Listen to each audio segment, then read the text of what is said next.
Dear students, in the last slide we have studied regarding the disease malaria. In this slide, let us study about amoebiasis.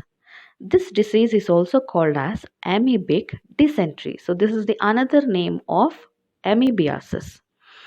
This is also protozoan disease, but it is caused by a causative organism that is named as Entamoeba histolytica. So the name of the pathogen is Entamoeba histolytica.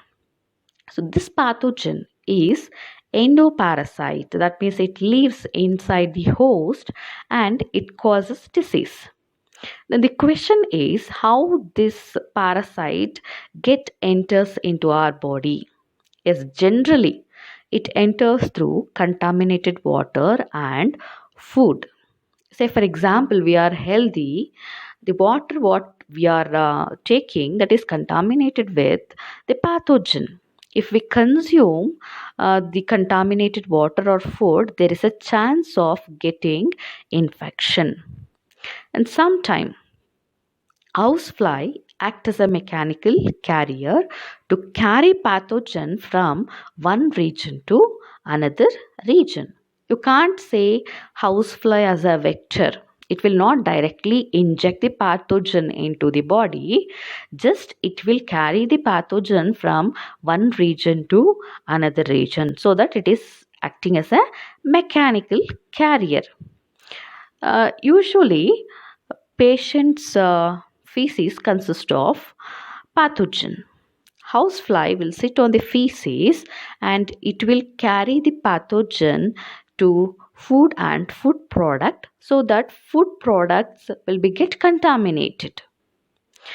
If the healthy person consumes the contaminated food, it will causes infection. So this is the way how the pathogen get enters into the body. And not only this, sometimes dirty hands also reason for injection of the pathogen. That means pathogen get enters through the dirty hands also. So for preventing the getting of amoebiasis, the best preventive measure is personal hygiene. So we should wash hands before having food and we should maintain personal hygiene in order to prevent getting of amoebiasis. Then one more thing is which organ is actually get infected by the pathogen. So primarily, one of the organ get infected by the pathogen is large intestine. So this is the organ selected by the pathogen for its multiplication. So once the pathogen is present in the large intestine, it start utilizing the required thing for its multiplication and development.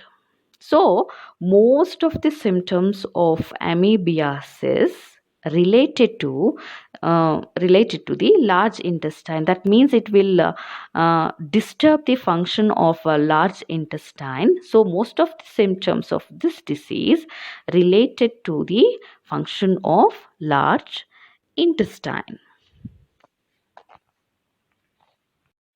Let us study the symptoms of amoebiasis. One of the symptoms of amoebiasis is constipation. What is meant by constipation? Feces of patient become very hard. So when hard stool is there in the intestine, it will lead to the difficulty in the removal of solid waste. So when the solid waste removal is very difficult because of its hardening, that is called as constipation. Then one more symptom is abdominal pain and cramps. So the organ affected is large intestine. So large intestine is a part of abdominal region. So another symptom is abdominal pain and cramps. Then one more symptom is stool with excess of mucus and blood clot. So when the pathogen starts tearing or damaging the intestinal wall, it leads to the bleeding, so that traces of blood clot and mucus is present in undigested solid waste. That means this stool or feces consist of traces of mucus and blood clot.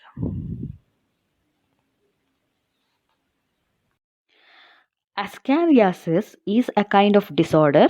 So this disorder is caused by a kind of roundworm.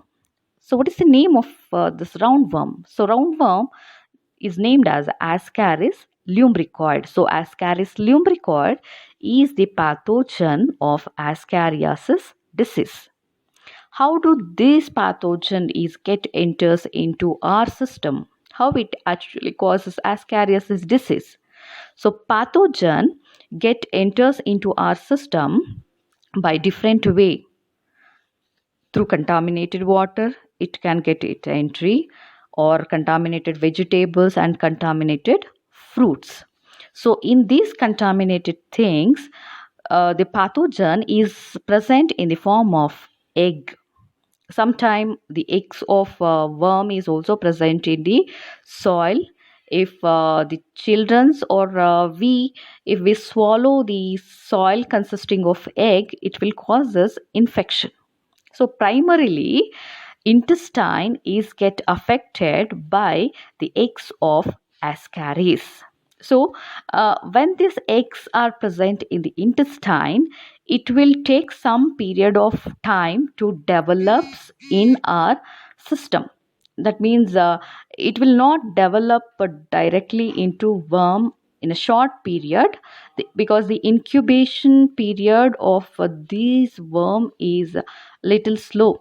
It will take 6 to 8 weeks to incubate in the intestine, so that in the intestine eggs of Ascaris hatches, and it develops into larva, and larva again in the intestine develops into worm. So all these changes of the parasite, that means from egg to larva and from larva to worm, is takes place in the intestine. So that intestine is the organ infected by the Ascaris worm.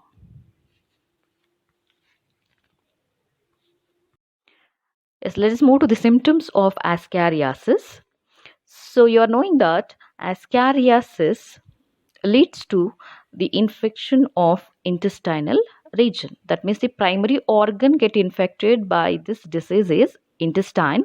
So most of the symptoms of this disease is related to the function of intestine. So I've listed the symptoms of ascariasis. So one of the symptom is internal bleeding. So you have to understand why this internal bleeding is a symptom of ascariasis. So when the worm number is more, that means when the adult worm is more in the intestine, it starts the degradation of intestinal wall. That means it will break the wall of intestine. So when the wall degradation takes place, it leads to internal bleeding. So that the stool of the patient consists of traces of blood. So this internal bleeding is one of the symptom of this disorder. Then another one is fever, and one more symptom is muscular pain, and one more symptom is anemia. So why the patient will become anemic in the ascariasis disease? So intestine consists of more number of worm in this disorder. So knowing the primary function of small intestine. So small intestine helps in the digestion as well as absorption of nutrient. So when the worms are there in the intestine, they will not allow the intestine to absorb the nutrient. Clear? So worms utilizes the nutrients from the intestinal region for their multiplication and for their development, so that it will leads to anemia. So anemia is one more symptom of this disease. Let us see the one more symptom, blocked intestinal passage. So in the intestine, when the adult worms are more, when they multiply rapidly, when they are more in their number, they will not allow the proper movement of the things in the intestinal region. So this will lead to blockage of intestinal passage. So this is one more symptom of ascariasis. Clear. So there are few symptoms we have studied regarding the ascariasis. So all these things you should concentrate, because these are very important symptoms of this disease given in NCERT